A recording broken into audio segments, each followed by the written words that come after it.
masih satu lagi. Ini kita mau bahas soal yang lagi rame sekarang, artificial intelligence. Weh, ini keren ini. AI ini. Ya, karena selalu jadi momok di mana-mana. Iya, kan, Mas. iya, Jadi iya, betul. kalau menurut Mas sendiri, AI itu sebenarnya peluang atau ancaman? Dua mata sisi yang berbeda ya. Tapi kalau tadi kita mengawali dari pertanyaan dari fotografi ke videografi, ini kan lanjutannya sama nih. Iya. Jadi perkembangan di digital teknologi itu dengan fotografi itu nggak terlepas, saling terkait, dan pasti setiap hari itu akan banyak perubahan, ada dinamika yang menjadi lebih baik gitu.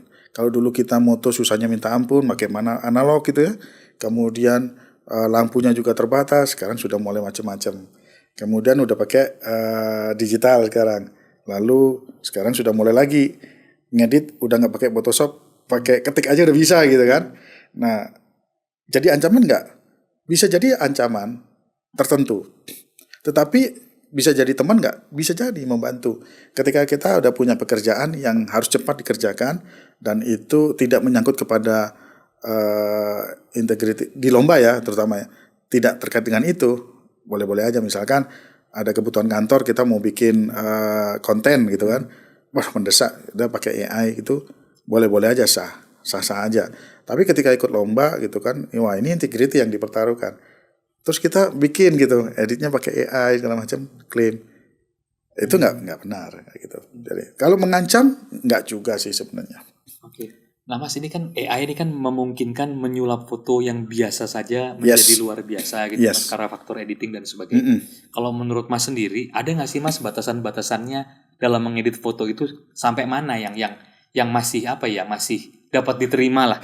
Gitu. Karena kadang-kadang kan suka over edited juga kan. Iya, betul. Nah biasanya kalau klien itu tergantung klien ya, kalau di industri ini mau seperti apa. Kalau penyelenggara lomba maunya bagaimana gitu kan. Ada pattern-pattern yang dibatasin sama mereka. Nggak boleh over editing, nggak boleh pakai AI. Sekarang sudah ada alatnya juga untuk ngecek ini AI bukan gitu kan. Kemudian kembali lagi, kontrolnya adalah di sini, Nurani. Kan fotografi itu insan yang menjalankan fotografi ini harus insan yang punya nurani, kejujuran, menjaga itu. Karena berkaitan dengan hak cipta ya. Iya, kalau kita nggak jujur, lu jadi fotografer apaan tuh, kayak gitu kan? Wah pembohong nih, seperti itu. Kita bukan tipikal begitu fotografer, harus menjaga nurani, seperti itu. Nah kalau untuk Mas Priyo sendiri nih Mas, definisi foto yang bagus menurut Mas tuh foto yang seperti apa? Yang bisa dinikmati orang banyak. Orang suka, udah bagus itu. Ya karena kita nanya ke banyak orang jawabannya beda-beda Mas. Ada yang bilang fotonya harus bisa bicara. Ya kan, jadi kalau misalnya Mas lihat fotonya, oh ini fotonya menceritakan sesuatu. Storytellingnya kuat gitu. Storytellingnya kuat. Itu bagian dari penilaian ya. Tetapi setidaknya kalau orang udah suka dengan foto itu, hasil karya itu, ya udah bagus sudah. Apapun image-nya ya. Karena universal, nggak bisa ditentukan bahwa foto yang bagus tuh harus begini nggak. Begitu ada orang suka, market suka, ya wis. Ya. Karena itu agak bias ya Mas. Ada yang bilang fotonya harus bisa bicara, ada yang bilang fotonya harus fokus, ada yang bilang komposisinya mesti baik. Nah ini kan blur. Betul. Kan? Kalau kita ikut lomba juga begitu. Kok ini foto jelek ya? Tapi juri memenangkan. Artinya apa? Di mata juri ini foto bagus, di mata kompetitor ini jelek.